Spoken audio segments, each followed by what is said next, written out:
Qué raro.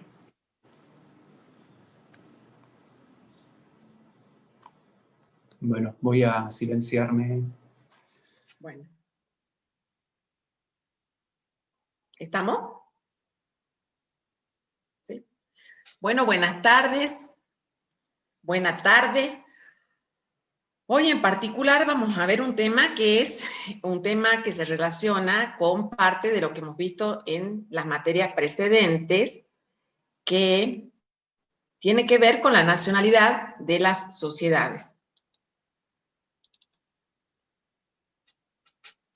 Ustedes recordarán cuando cursaron Derecho Civil o Derecho 1, que nosotros hablábamos de los atributos de la personalidad. Atributos que eran comunes entre las personas jurídicas y las personas humanas, tales como capacidad, domicilio, nombre, patrimonio y estado. ¿Recuerdan ese tema?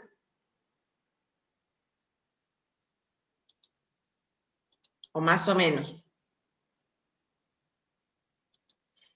De ese tema que habíamos visto, la mayoría hoy sostiene que hay que ya no se deberían llamar atributos de la...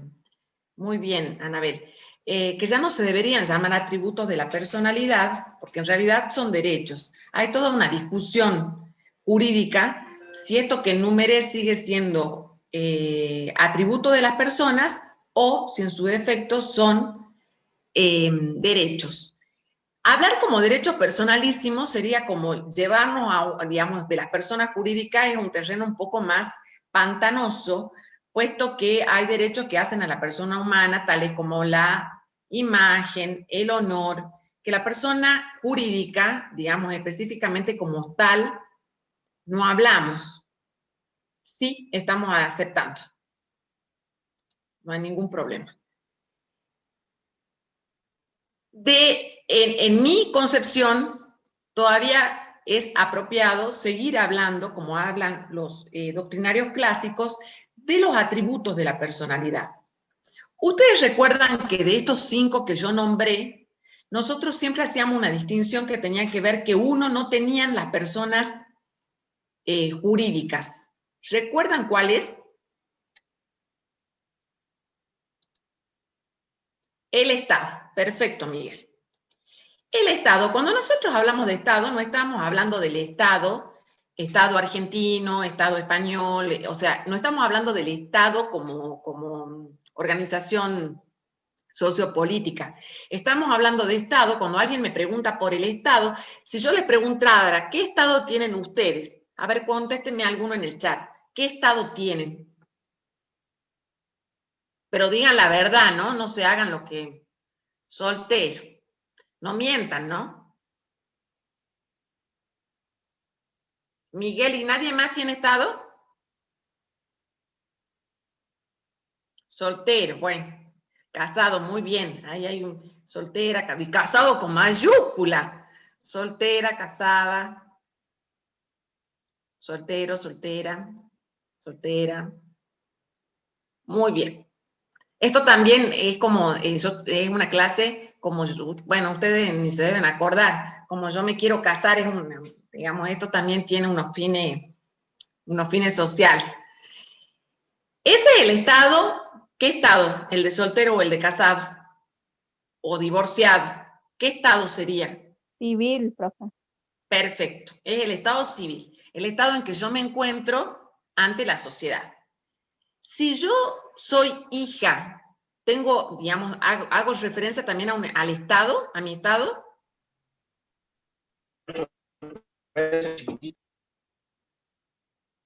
No escucho, ni su acople. Sería, si yo fuera hija, haría referencia al Estado, hija, madre, hermana. Al vínculo, para algunos sería estado de hija, por ejemplo. Y si yo hablo de ustedes, en los que están presentes en la clase, ¿son todos argentinos? ¿O hay alguno que haya nacido en otro país?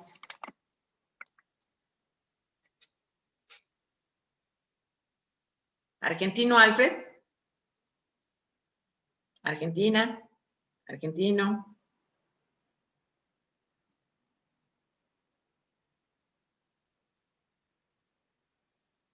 Bolivia. Ahí tenemos un estado, pero no sé qué se me fue.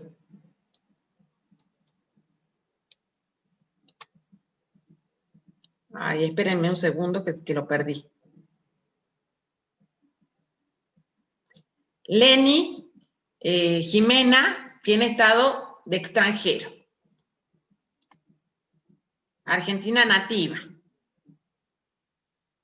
Bien, ahí admite, ahí está, Mariela está haciendo la diferencia de Argentina nativa por opción. Bueno, también es parte del Estado si yo diferencio la nacionalidad o la extranjeridad, o sea, si yo soy nacional o extranjero.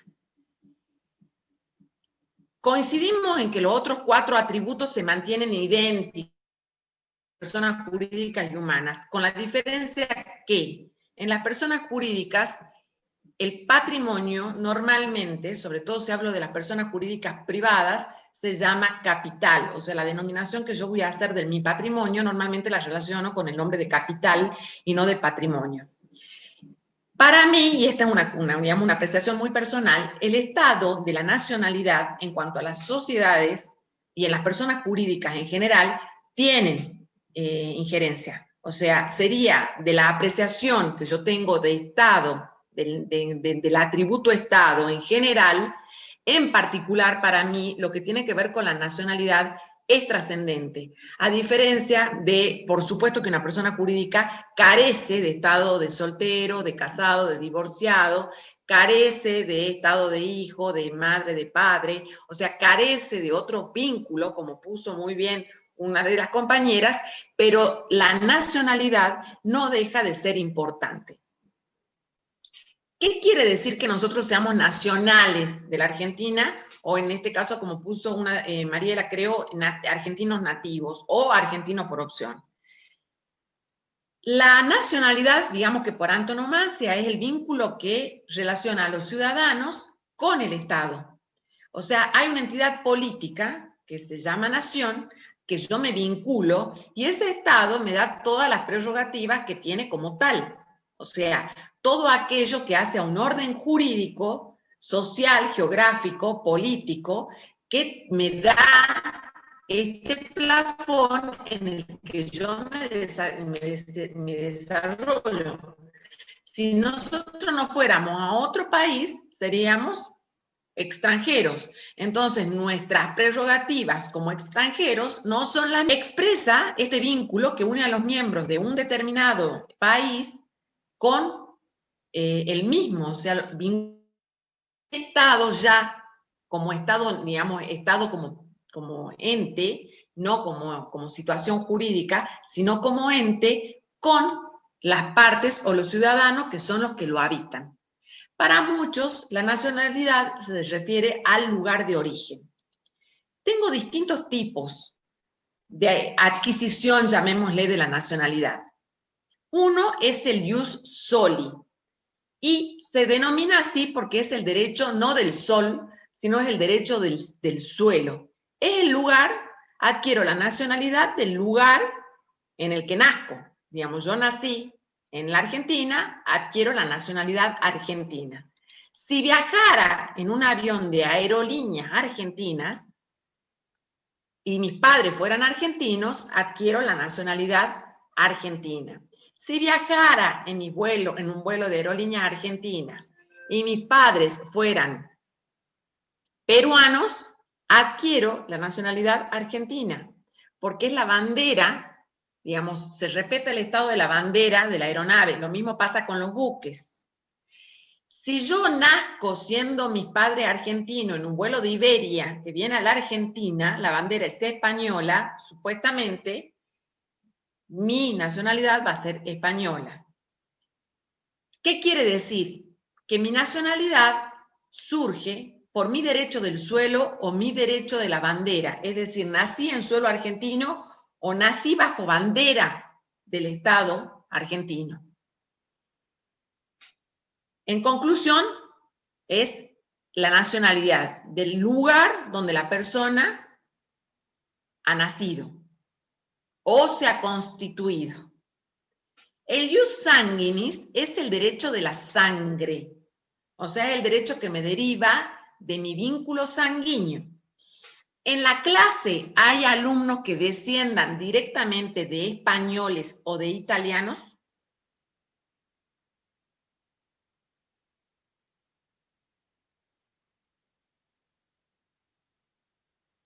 No estoy discriminando el resto, ¿no? O sea, no porque las otras, digamos, las otras nacionalidades no me importen, sino por una cuestión puntual.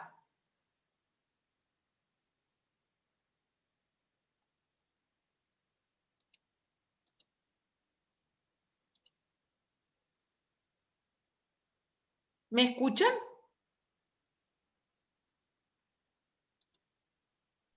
Sí se escucha, profe, pero no somos descendientes. Ay, no, ¿saben qué? Yo había perdido el chat y pensé que no, que me había ido. No hay ninguno que descienda de italianos ni de españoles. Los bisabuelos de Rodolfo. Bueno, tu bisabuelo Rodolfo, ¿podría activar tu micrófono?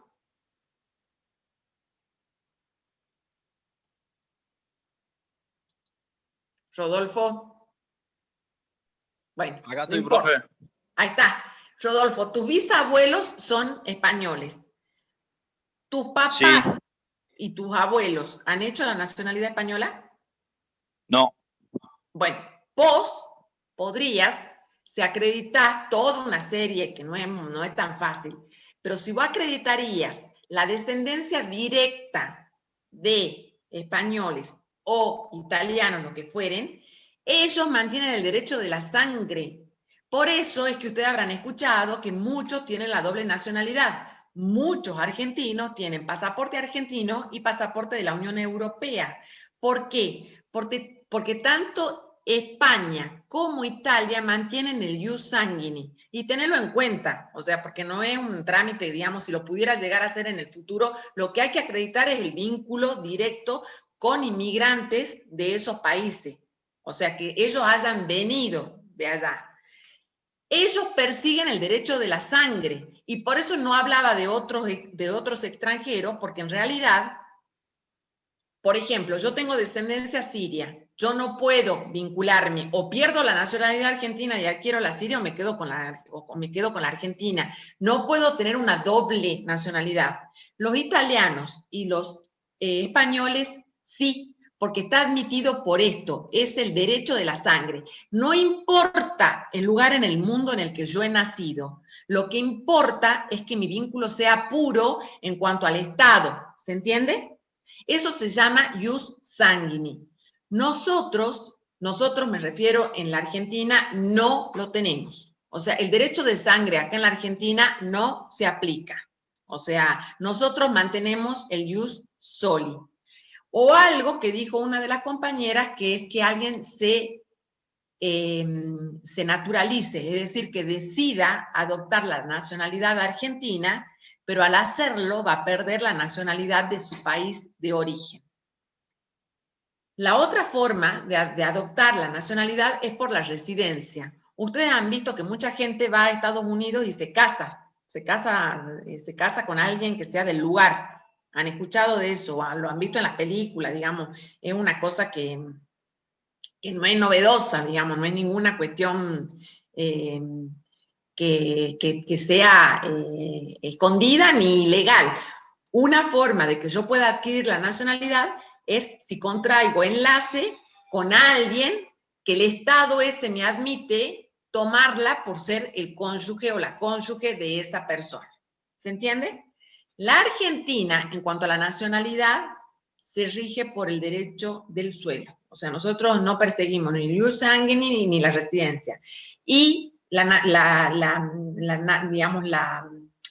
nacionalidad es nativa, cuando yo nací efectivamente, o por opción, que es cuando yo ejercí la decisión de tomar esta nacionalidad, que es la que sucedió con la mayoría de todos los que somos nietos de inmigrantes, que inclusive de españoles y de italianos, pero después hubieron convenios internacionales que son bilaterales, es decir, entre ambos países, que admiten, por los años en que yo viví, no. O sea, por más que yo viva 30 años y no haga los trámites, sigo siendo extranjero.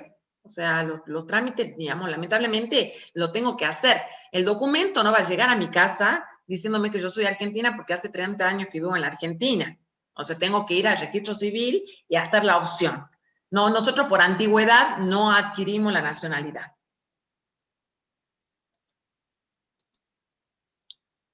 ¿Qué pasa con la nacionalidad de las personas jurídicas? Y acá viene todo un tema, si es trascendente para nosotros o no la nacionalidad de las personas jurídicas. Y surgen distintas teorías.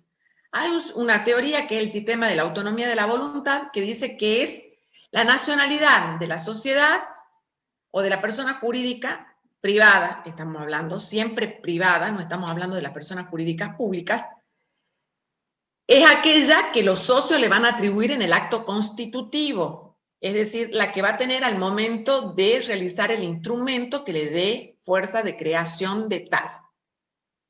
Para otros, que es lo que pasa con los países anglosajones, como el Reino Unido y Estados Unidos, es el lugar en el que se ha constituido.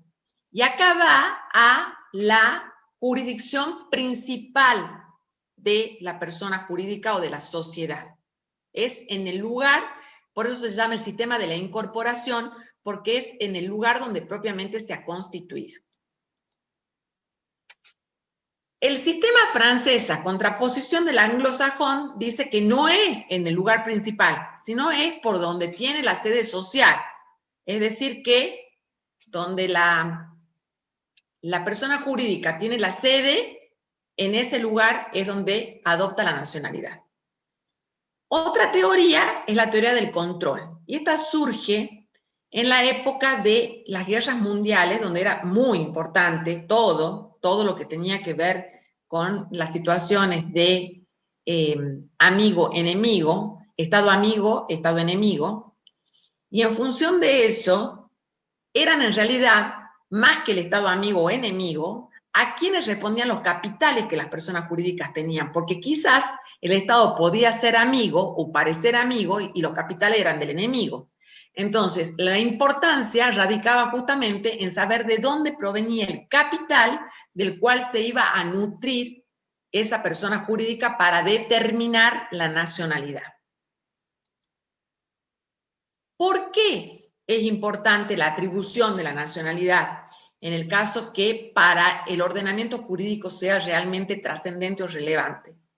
Primero, porque determina nada más y nada menos que la jurisdicción. Ustedes saben que la jurisdicción es la órbita jurídica donde actúa la justicia. Entonces, no solamente actúa la justicia, sino que me señala el plexo normativo que voy a aplicar. Si la sociedad se rige por la norma de constitución de la República Argentina, el plexo normativo que le voy a aplicar es la ley 19.550, análogamente el Código Civil y Comercial de la Nación y las leyes que en su consecuencia se dicten en forma concordante. Segundo, le da reconocimiento a la sociedad. La nacionalidad le da el reconocimiento a la persona jurídica. También la habilita para actuar extraterritorialmente. ¿Esto qué quiere decir? Pues yo teniendo la nacionalidad, puedo llevarme la persona jurídica bajo una sede o una sucursal o a otro lugar y poder actuar específicamente como un órgano derivado o inclusive poner una sede específica. ¿Qué pasa en la República Argentina? ¿Es trascendente para nosotros o es un requisito esencial para la constitución de la sociedad, la nacionalidad? Yo voy a ir para atrás. ¿Qué piensan ustedes? Para la sociedad, la nacionalidad es un factor determinante. Me resulta trascendente saber. Sí. ¿Por qué? ¿Por qué sería relevante? Al margen del ordenamiento jurídico que yo le aplicara. porque ya vamos a ver más adelante qué pasa con el ordenamiento jurídico que yo voy a aplicar si la sociedad es extranjera. Bueno, sí, perfecto, por los tributos. ¿Para el voto de qué tipo? ¿Para el voto social?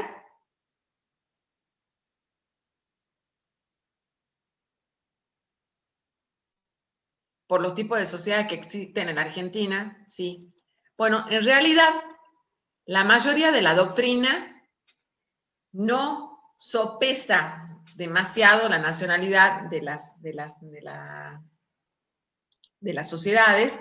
En el caso particular, como dice la placa, de la sociedad en el derecho positivo argentino no se atribuye y tampoco se utiliza como punto de partida del derecho internacional privado.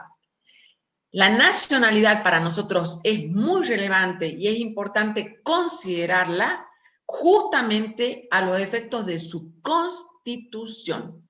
A nosotros nos interesa la nacionalidad para determinar algo fundamental: en dónde se ha realizado, en dónde se ha constituido, cuál es la ley de origen que tiene esa norma y cuál es la ley que yo le voy a aplicar en función de esa ley de origen. ¿Qué pasa cuando aparecen las sociedades multinacionales?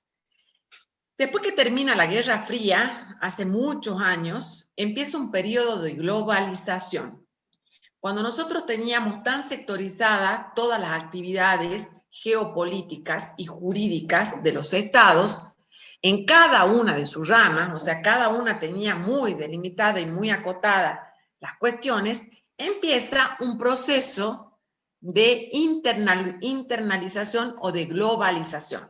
Tal es así que arranca el tema de la Comunidad Europea con una igual moneda, igual forma de circulación.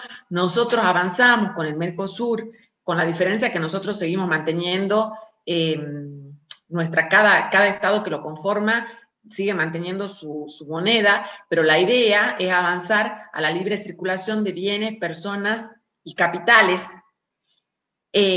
Nosotros seguimos con control de un país al otro del Mercosur, salvo los países limítrofes, que nosotros utilizamos el documento nacional de identidad. Si fuéramos a otro país que conforme el Mercosur, pasando alguno de los limítrofes, o que, digamos, o que esté alejado de nuestros límites territoriales, necesitamos un pasaporte. Sin embargo, en la Comunidad Europea se manejan de un estado a otro libremente, o sea, ni siquiera hacen, digamos, un proceso de migración. El proceso de migración lo hace el extranjero, y ni siquiera el extranjero cuando está allá, o sea, es de entrada y de salida del país. Donde hay una restricción total es justamente con Estados Unidos, o sea, Estados Unidos limita mucho más hasta la circulación, sobre todo del que no es, que no tiene la nacionalidad, por muchos otros factores. Pero Estados Unidos, si bien limita el tránsito para el externo, sí admite la multirrelación a los fines sociales o económicos. Nosotros tenemos una infinidad de personas jurídicas y puntualmente sociedades que tienen capitales americanos. Un montón de estructuras económicas poderosas que tienen capitales americanos. Entonces, es muy importante poder determinar, en el caso de las sociedades multinacionales, dónde está la cabeza de esta megaestructura, dónde se ha constituido, porque de ahí deriva en los otros lugares a los que vaya a instalarse el régimen jurídico que se va a aplicar. Es muy importante para ello lo mismo que pedimos nosotros: la norma del lugar de constitución y saber el estado en donde esa sociedad se ha constituido, porque de ahí va a derivar el plexo normativo que vamos a aplicar en el caso que vengan a nuestro país. Cuando nosotros hablamos de las sociedades constituidas en el extranjero, tenemos que tener tres supuestos bien diferenciados. Si la sociedad se ha constituido en el Estado argentino, por supuesto que es indubitable que esta es la norma que vamos a aplicar. Y como les dije, el Código Civil y Comercial, las normas que en su consecuencia se dicten y las leyes concordantes y afines con la Ley General de Sociedades. O sea que eso es indiscutido. La sociedad se constituyó en Salta, Jujuy, Tucumán, Tierra del Fuego, Buenos Aires, Córdoba, El Chaco, Misiones, Entre Ríos, San Juan. Voy a aplicar esta normativa, con la diferencia que cada jurisdicción provincial tiene un procedimiento probablemente diferente. Nosotros, hasta hace 2 años, teníamos un procedimiento de constitución de las sociedades y el órgano que entregaba, digamos, llamémosle como el documento nacional de las sociedades, era el Poder Judicial. O sea, hasta hace muy poco tiempo era el Poder Judicial el órgano rector de las sociedades. Inclusive después de la sanción del Código Civil y Comercial. O sea, nosotros seguíamos manteniendo el registro de las sociedades dentro del registro público, en su momento llamado Registro Público de Comercio, después de la reforma llamado Registro Público solo, dentro de la órbita del Poder Judicial, cuando la mayoría de las provincias la tenía en la órbita del Poder Ejecutivo. Nosotros, hablo de la provincia de Salta puntualmente, hace aproximadamente 2 años que tenemos el poder, y sí, fue el año pasado, en marzo en realidad, que se terminó de hacer el traspaso cuando surgen las sociedades por acciones simplificadas, que la vamos a ver el año que viene, recién, digamos, en la otra parte de este cuatrimestre. Cuando surgen estas sociedades, se crea un registro de sociedades por acciones simplificadas, se manda un proyecto de ley a la legislatura provincial desde el Poder Ejecutivo, donde había una serie de normas, entre ellas el apoyo al capital emprendedor, y también volver a la órbita del Poder Ejecutivo el tema de las sociedades puntualmente, porque personas jurídicas, el resto de las personas jurídicas privadas ya pertenecía al ámbito del Poder Ejecutivo claramente. Sale del Poder Judicial y se incorpora al Poder Ejecutivo bajo una dirección general específica, la de sociedades. Entonces tenemos dentro de la órbita del ministerio, este ministerio es muy grande, el actual, de gobierno, justicia, derechos humanos, trabajo, el tema que hace a las personas, el registro de las personas jurídicas privadas bajo 2 direcciones generales separadas, una que son las personas jurídicas en general, privadas, y la otra que es la Dirección General de Sociedades.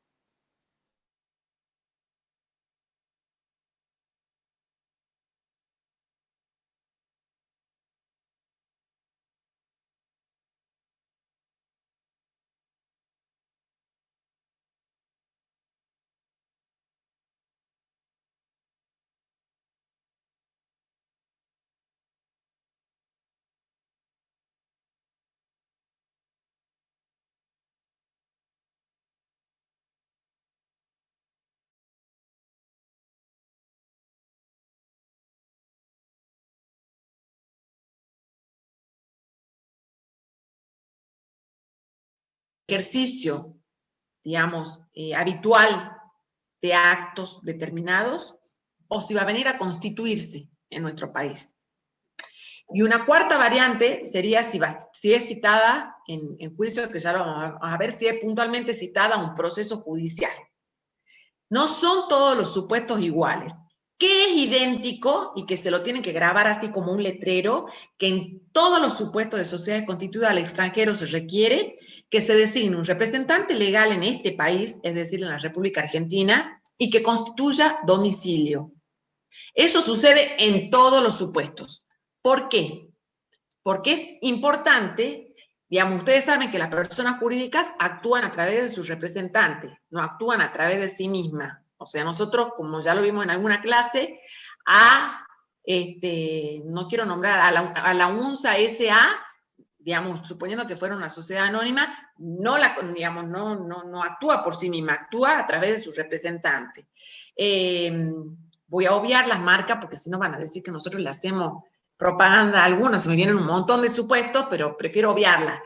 En ese caso, digamos, claramente necesita que actúe a través de un representante legal. Y constituir domicilio, ¿por qué? Porque cualquier notificación es trascendente a los fines de cualquier acción que yo deba realizar en el país. Entonces, en todos los supuestos tiene que tener un representante legal y constituir domicilio en el país. Y ahora sí, vamos a ver las cuestiones puntuales. El artículo 118, que es un artículo muy importante que tienen que estudiar, esto se relaciona mucho con el derecho internacional privado, porque si habría conflicto de intereses, nosotros tenemos dos tipos de derecho, el derecho interno y el derecho internacional. El derecho interno hace a la solución de conflictos dentro de nuestro territorio. Y el derecho internacional es cuando yo ya tengo conflicto de intereses con otro Estado.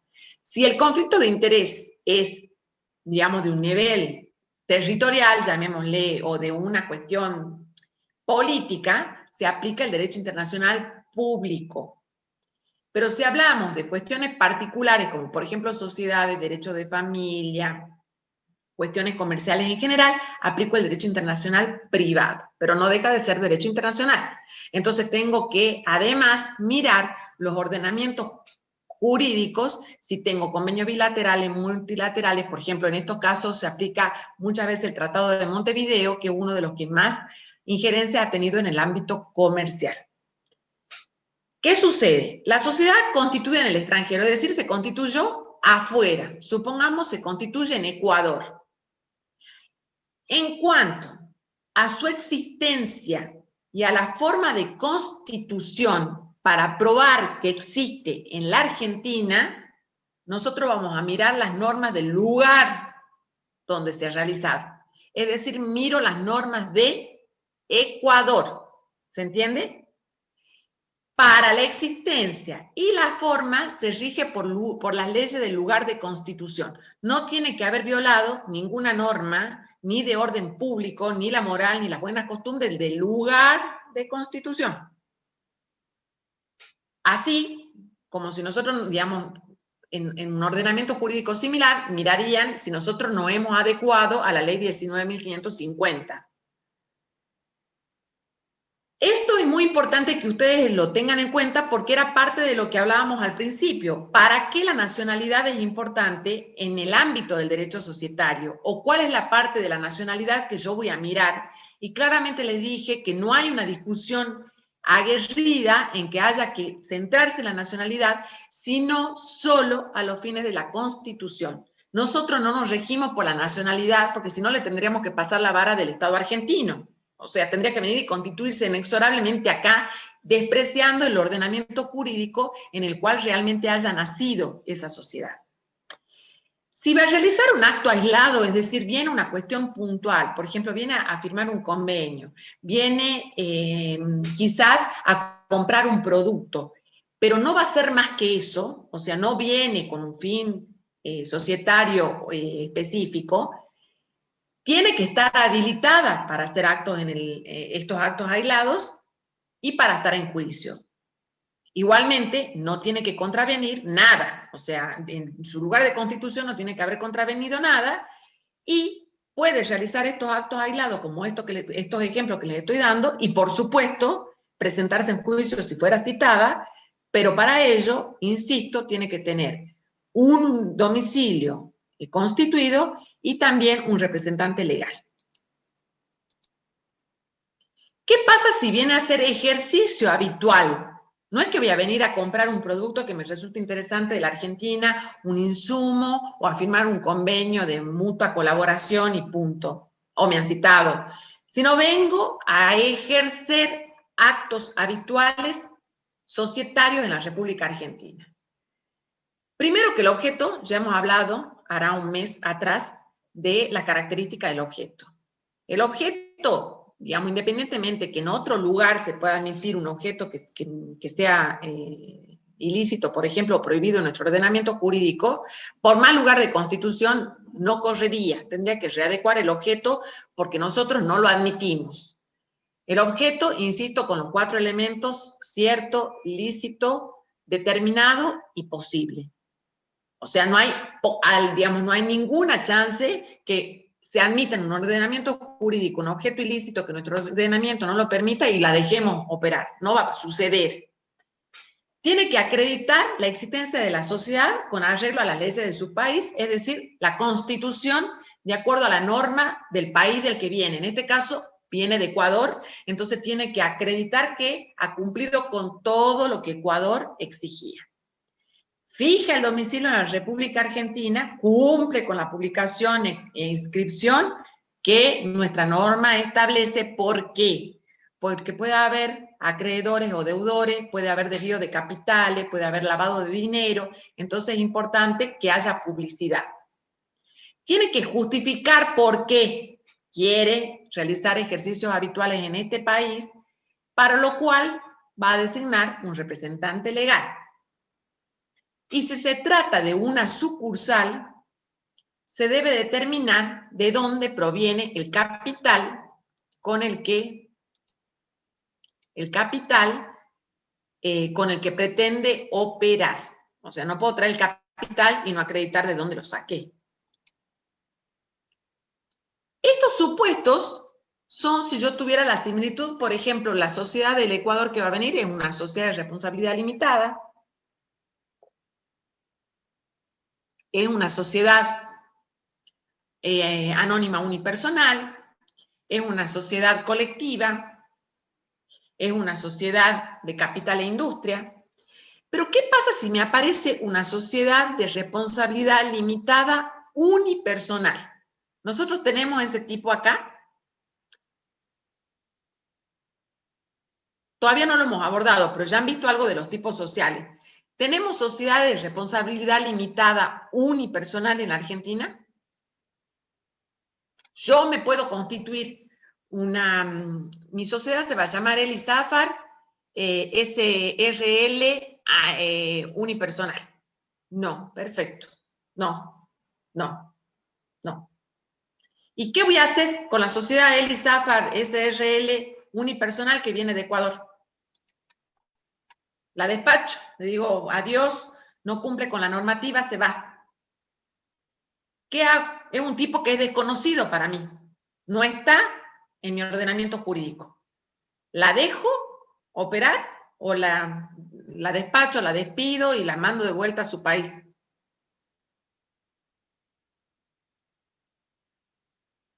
Va a la sección cuarta, si no hiciera ¿qué?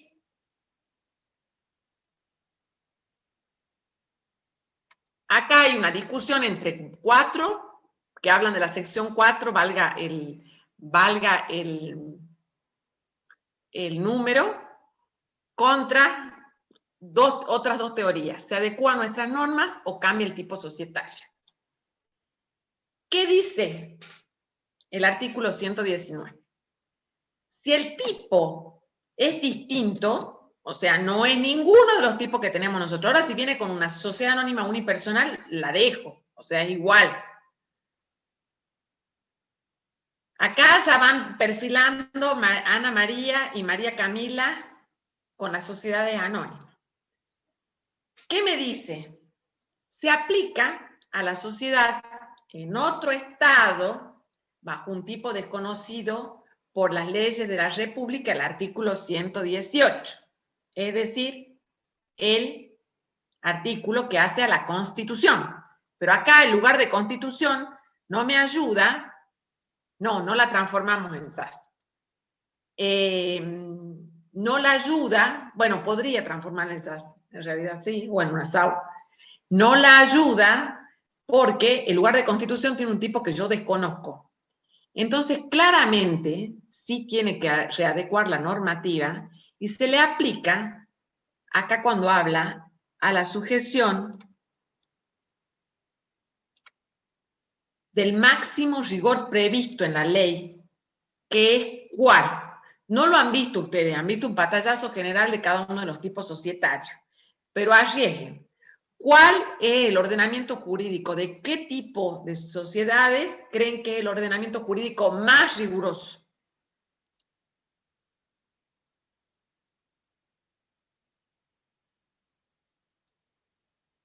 No las colectivas. Y tampoco sociedades anónimas. ¿Cómo las llaman? Que sí son, digamos, un tipo, la sociedad anónima. ¿Cómo se llaman en realidad? Las sociedades por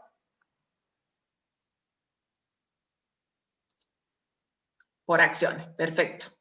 Son las sociedades por acciones. Una variante es la SAO, la sociedad anónima. La otra variante es la comandita. Sí, tiene que ir dentro de uno, digamos, se le aplica el máximo rigor legal, que son las sociedades por acciones. Las sociedades por acciones tienen un criterio, ustedes saben que la constitución de las sociedades por acciones varía desde el instrumento. ¿Cómo se constituye la sociedad por acciones?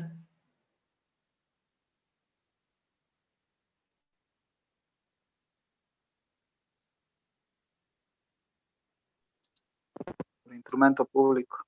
Perfecto, por instrumento público. ¿De la sociedad de responsabilidad limitada?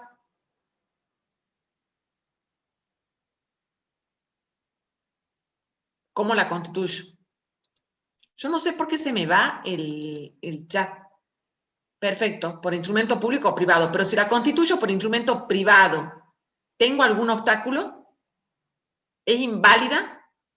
Si yo una SRL la constituyo por instrumento público, ¿es inválida?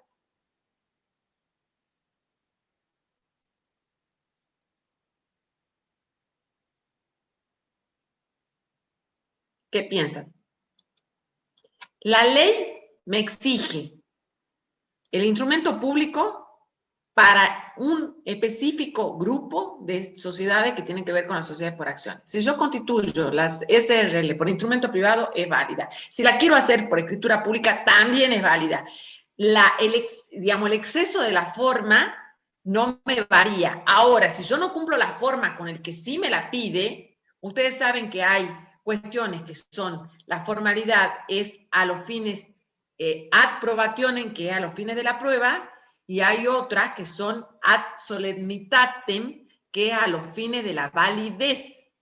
Si a los fines de la prueba, digamos, mientras yo la tenga constituida por escrito, principio de prueba por escrito, bueno, me admite digamos, la variante del instrumento privado, pero si a los fines de la validez, si yo no constituyo como la norma me exige, ¿cómo es el acto? Si yo no respeto la forma. No constituyo el acto bajo la forma que la ley, bajo la forma que la ley me exige. Sí, así es. ¿Cómo sería ese acto?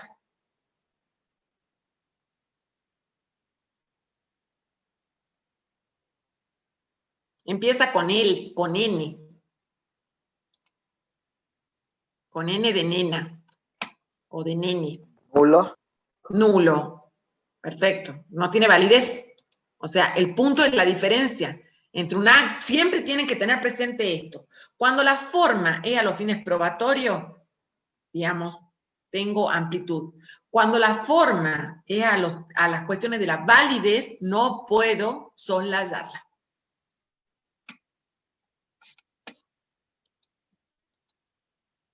¿Qué pasa con la contabilidad? Bueno, esto es algo que ustedes lo van a explicar muchísimo mejor que nosotros. Está obligado a llevar una contabilidad separada de las casas principales o de las otras entidades de la cual dependa. Digamos, tiene que tener una contabilidad separada y además esa contabilidad se somete a la jurisdicción local, es decir, a la jurisdicción argentina, de acuerdo al tipo de sociedad que claramente opere. O sea, ya sabemos que hay distintas prerrogativas de acuerdo a cada tipo social, pero lo que no es invariable es que se adecue a la normativa argentina. Y lo del representante, que vuelvo a reiterarle, es algo que no se tienen que olvidar nunca. No puede faltar el representante con domicilio constituido en nuestro país. Puedo emplazar, cuando ustedes escuchen la palabra emplazamiento en juicio, es citación a juicio, es traer al juicio. O sea, nada más que, bueno, jurídicamente uno ya va incorporando un vocabulario distinto y no es lo mismo decir lo cito que lo emplazo. Digamos, el emplazamiento es como si fuera una palabra con un mayor rigorismo técnico. ¿Puedo emplazar, traer o citar a juicio a una sociedad constituida en el extranjero? Sí. Si se origina en un acto aislado, por supuesto, ¿quién tiene que venir? La persona o el apoderado que intervino en ese acto. En ese acto o en el contrato que motivó ese litigio.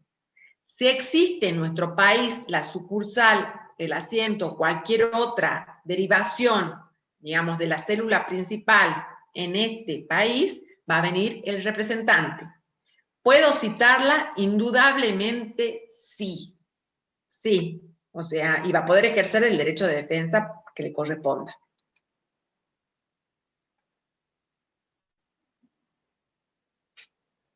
¿Cómo se va a constituir la sociedad extranjera en nuestro país? La Ley General de Sociedades habla del juez del registro.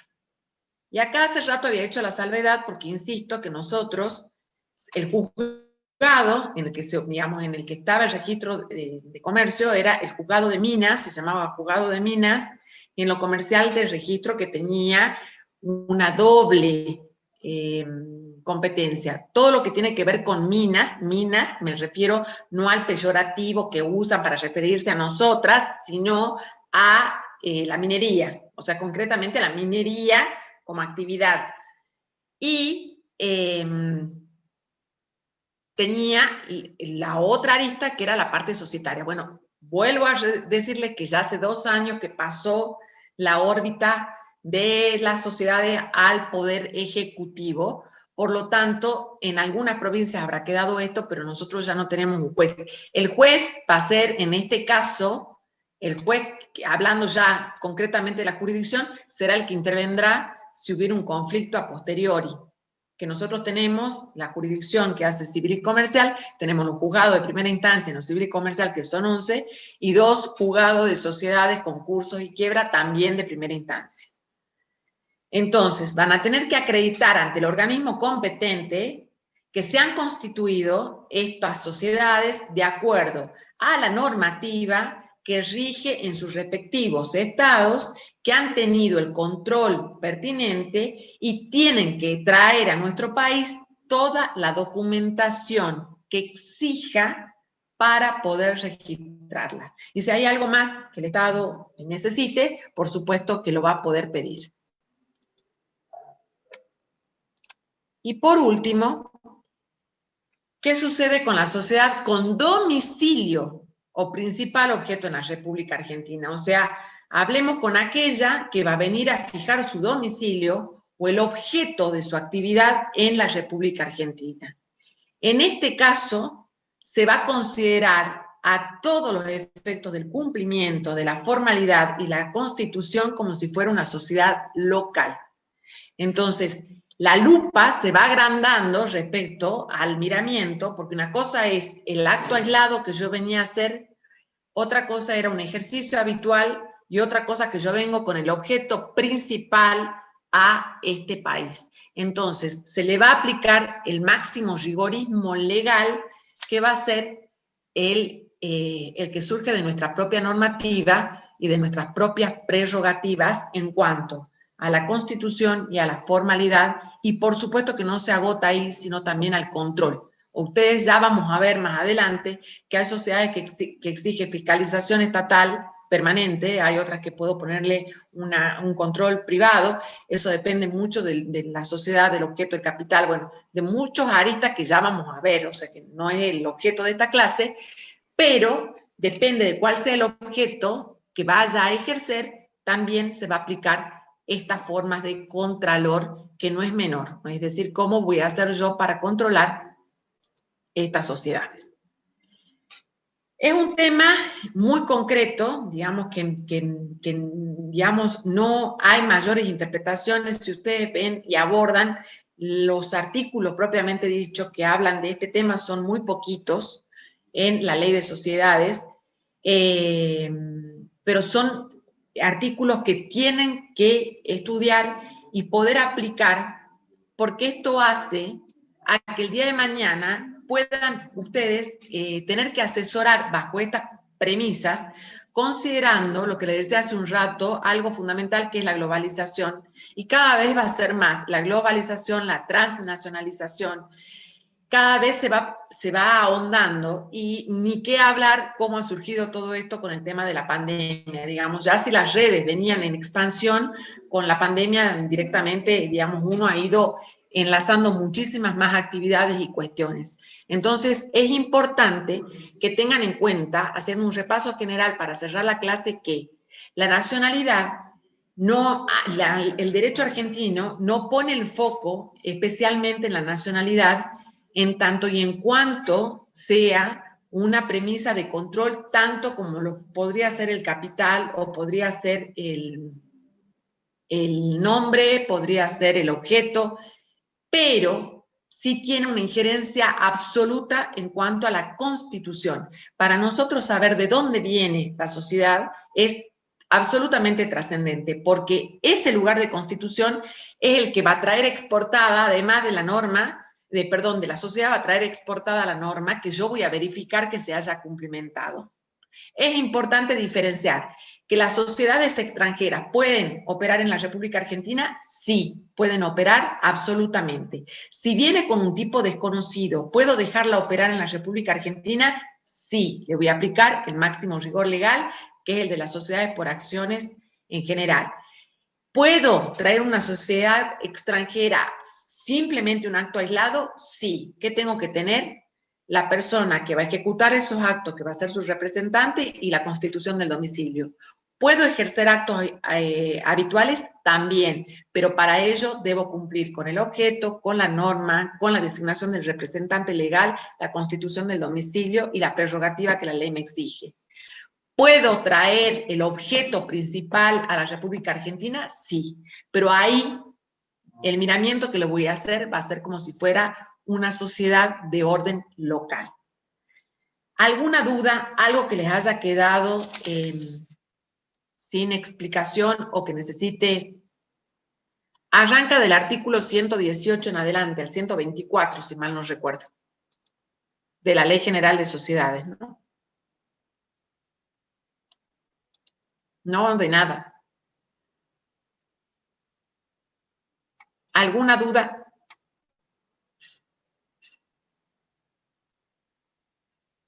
¿Algo que quieran que profundicemos?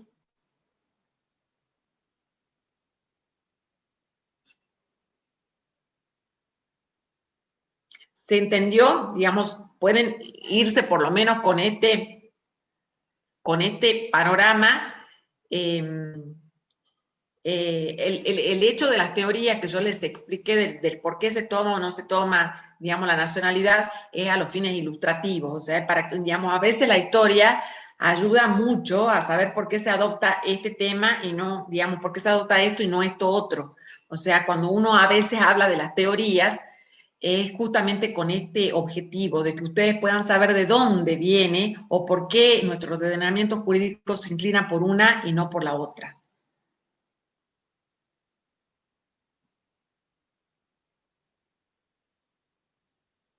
¿Ninguna pregunta? Bueno, qué bueno, si se entendió y no leyó nada, está buenísimo.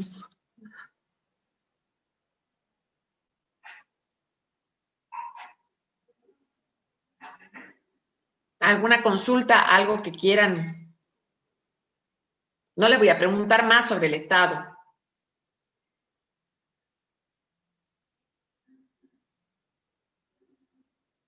Bueno, si no hay nada más, yo los voy a despedir. La próxima clase es este jueves, así que continuaremos con el desarrollo de la materia. Verán que es muy importante que vayan fijando los conceptos. El derecho societario es como si fuera la teoría de los círculos concéntricos. Uno va enlazando al otro, o sea, cada tema puede enlazarse. Y el poder ver la parte general del 118 al 124, si mal no recuerdo, de la Ley General de Sociedades. Si ustedes en el derecho societario pueden ir grabando los conceptos, digamos, desde el inicio que uno habla, desde lo que es la jurisdicción, el acto de constitución, el artículo 11, cómo se disuelven, cómo se liquidan, qué pasa con las sociedades, sí, así es, Ariel, las sociedades en el extranjero, qué pasa con la capacidad de los socios yo le puedo asegurar que la segunda parte, cuando ya veamos los tipos sociales, en particular para usted va a ser muy, pero muy fácil.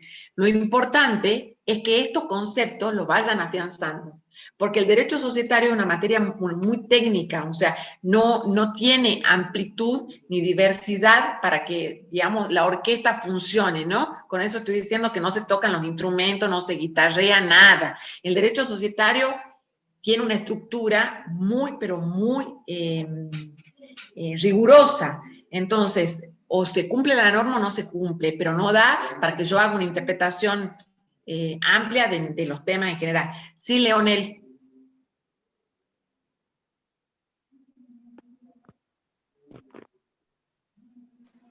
Profe, Sí, señor. ¿se escucha? Sí, perfecto. Le iba a preguntar sobre la contabilidad de las sociedades extranjeras. O sea, el artículo dice que tiene que llevar por separado, Contabilidad separada. pero o sea, Sí. la contabilidad en sí se basa con las normas del país de origen y separadamente con las normas de Argentina. Sí, sí, así es. Perfecto, lo ha comprendido muy bien. Bien, bien. Por supuesto que las normas contables normalmente van a ser distintas, o sea, puede ser que haya variante. Insisto, hoy día ya casi que el mundo va caminando a la par de las normativas. El Código Civil y Comercial nuestro está siendo tomado como ejemplo de muchos otros ordenamientos jurídicos, como si fuera ¿cómo decirle? Como si fuera una guía, o sea, se está replicando. Digamos, la unificación de los códigos civiles y comerciales, que en muchos otros países siguen siendo separadas, va avanzando, o sea, se va, digamos que es como el impulso, o sea, son cuestiones que se van replicando. Entonces, en el ámbito comercial no es ajeno, al contrario, cada vez van a tener que haber más unificidad de normas, justamente por lo que le decía, la multinacionalidad o la plurinacionalidad o la transnacionalidad de los actos. Entonces, a los fines originales, por supuesto, la contabilidad me la marca el lugar de constitución, pero en nuestro país, Leonel, va a ser como nosotros establezcamos la forma de la contabilidad. Y alguien habló de las cuestiones tributarias, que por supuesto no es objeto de la materia, pero por supuesto, que, digamos que claramente la forma tributaria de nuestro país también tiene que adecuarse a, digamos, a la de la Argentina, porque si no, es muy fácil, o sea, ustedes, y es un tema que se discute mucho, y cuando veamos las sociedades por acciones simplificadas, muchos hablan de que son sociedades parecidas a las sociedades offshore, entonces que tienen tanta liviandad en la Constitución que, digamos, yo estoy a favor, ¿no? O sea, les adelanto que digamos, en mi estructura, para mí la SAS es una gran herramienta, ha sido una gran herramienta de crisis, o sea, es una sociedad que permite constituirse legalmente con un capital muy chiquitito, que es el equivalente a 2 salarios mínimos vitales y móviles. O sea, imagínense si para alguien que recién arranca o que necesita tener un ropaje jurídico de una sociedad, no es de cualquier persona jurídica, no es una asociación, una fundación, una simple asociación, es una sociedad. El punto es cómo actúo yo frente a los terceros, o sea, realmente qué pasa con los acreedores de buena fe y demás. Pero al margen de esto, o sea, las cuestiones tributarias son importantes, o sea, el elemento que me da el tributo, porque si no me permitiría esto, digamos, en vez de constituirme acá, me voy y me constituyo en otro lado, donde yo tenga mayores bondades, donde el sistema sea menos riguroso, donde sea menos formal, donde sea menos legalista. Entonces, bueno, eso me permite hacer actividades normalmente que no estén relacionadas a la norma, ¿no? O sea, me permite otras cosas. Por eso es que uno habla de la sociedad offshore, no como si fuera la panacea del régimen societario. Entonces, adaptar la contabilidad nos permite ¿qué? Tener un control justamente de la operativización de la sociedad, porque es ahí donde se plasma concretamente la actividad que la sociedad realiza. ¿Se respondió, Leonel? Ah, buenísimo.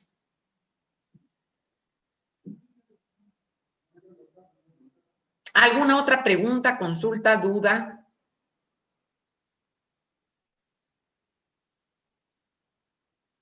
Bueno, sigan participando, no así como vienen, que vienen súper aplicados, sigan participando, que realmente es una materia apasionante. Les puedo asegurar que a muchos les va a terminar gustando la beta societarista.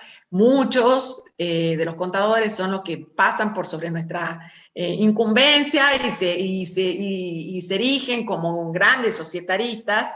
Digamos, dentro de lo que son los congresos de derecho societario, les cuento que hay un montón de profesionales de las ciencias económicas que tienen una actuación absolutamente destacada y no es la formación jurídica del abogado, sin embargo, tienen trascendencia totales, así que es una gran beta el derecho societario para la profesión de ustedes y es una beta hermosa. O sea, además, permite que se abra el abanico cuando ustedes pueden después ver holdings, cárteles, digamos ya otros aspectos que realmente son apasionantes. Así que, digamos, cuando ustedes terminen de verla la materia, les puedo asegurar que no hay nadie que pueda decir que la materia no sea realmente una materia que tiene mucha aplicación en la carrera de ustedes, pero además tiene hasta impacto social o laboral, pensando en algún momento que hablábamos que pueden ser perfectamente directores o gerentes del órgano directivo de las sociedades, pueden ser órganos de control, pueden ser,